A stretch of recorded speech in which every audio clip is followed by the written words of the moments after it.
Welcome back to the Morning Blend. Well, winter can be a difficult season to navigate, both physically as well as mentally. Yeah, whether it's a seasonal depression or just a drop in your mood, there are things to minimize what can be described as dark days, right? Christine Finnerty is a licensed professional counselor, and she's here with some tips that can be used any time of the year. Good to have you back. Thank you. I'm Great happy to be here. Absolutely. Let's talk a little bit about this time of year. It can be difficult for people, whether it's, like we said, seasonal depression or what they call the dark days of the year. Right, it can be. And typically this is a really hard time. We come off of the holidays and it's usually off of this high, and then we move into January and into February. So mid-February or mid-January into February tends to be a really difficult time. The days get longer.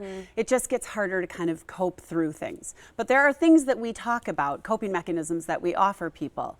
Yeah, so I want you to touch on a few of those, because what are your best suggestions for people? Because everybody has it, whether it's stress or it's depression or just a seasonal thing. What are your best tips for coping? So there are 5 coping mechanisms that I always talk about: social support, mindfulness, routine and structure, activity, elevated heart rate for 20 minutes or more, and sleep hygiene. Those are the coping mechanisms I talk about all the time, but the problem is people don't always use those coping mechanisms. Yeah, it's not always easy to get those things in order every day. Yeah, and it's not, I think people usually, I think one of two things happen. People either forget because they're not using them, it's not practicing them all the time, it's not become habit to them.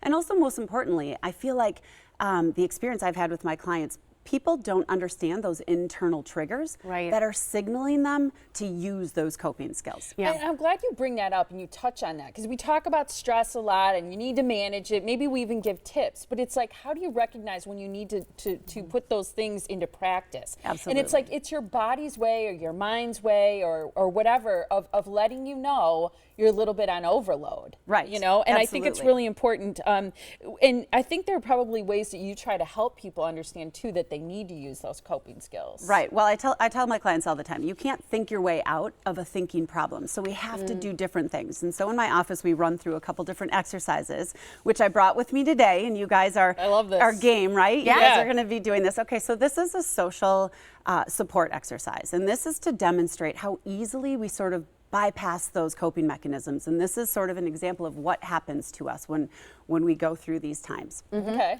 Okay. So the first step, if we're just sitting here, we represent, without goggles, without anything, we represent a time of wellness. So we can see clearly, we can think clearly. And if I were to ask both of you to do a relatively easy task, like to walk 3 times around the couch, you likely wouldn't have a problem with it right now. Right. No.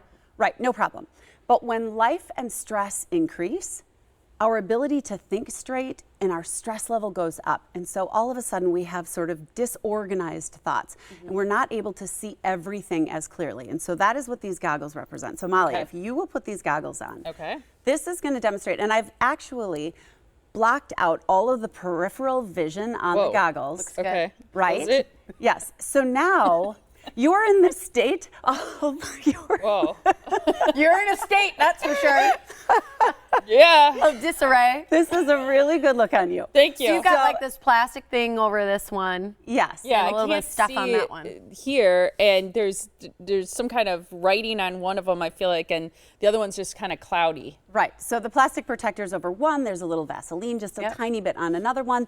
All of your peripheral vision has been blocked out because this is what it feels like when your stress level goes out and you can no longer think clearly or see things clearly. No, see, for me, when you say those things, the thing I automatically think about is anxiety, because I've had in the past anxiety and panic attacks. So when I get kind of overwhelmed and can't think straight, it's usually because I'm anxious. Yes, that's exactly what's happening. And right now, all of a sudden, you know, if you're looking straight ahead, that Tiffany and I are still here, but you can't see us.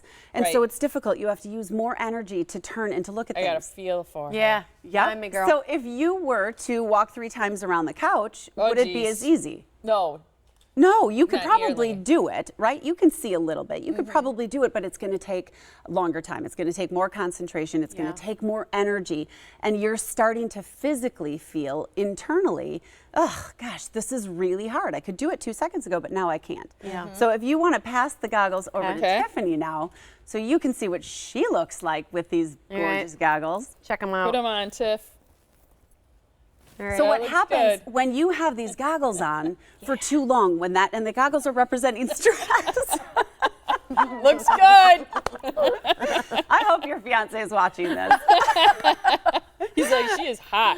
So yeah, it's when- weird because you can only see straight forward. Right, Yeah. you can. So what I'm going to ask you to do while I'm talking is just take, this Vaseline actually represents emotions, worries, fear, and panic. Okay. So I want you to take a thick smear of that and put it Okay. on each of the lenses. Okay, I'm going to do that for you here, Tiff. Right. What happens when we are in this state Okay. this of prolonged, that's a lot. Oh, okay. That's okay. Sorry. Do But it. what So happens thick. when we're in this state is all of a sudden, This Oh, is I what got I my felt like sticker. when he was proposing.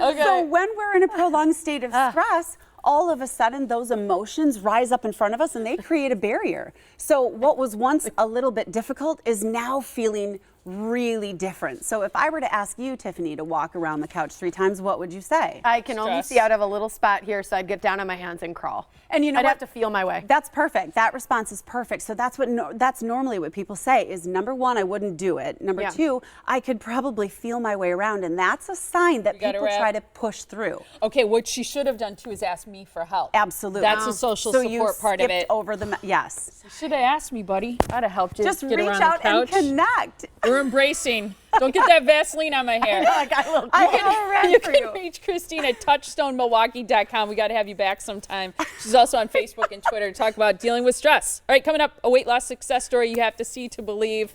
We will be right back. Stay with us. Oh my God.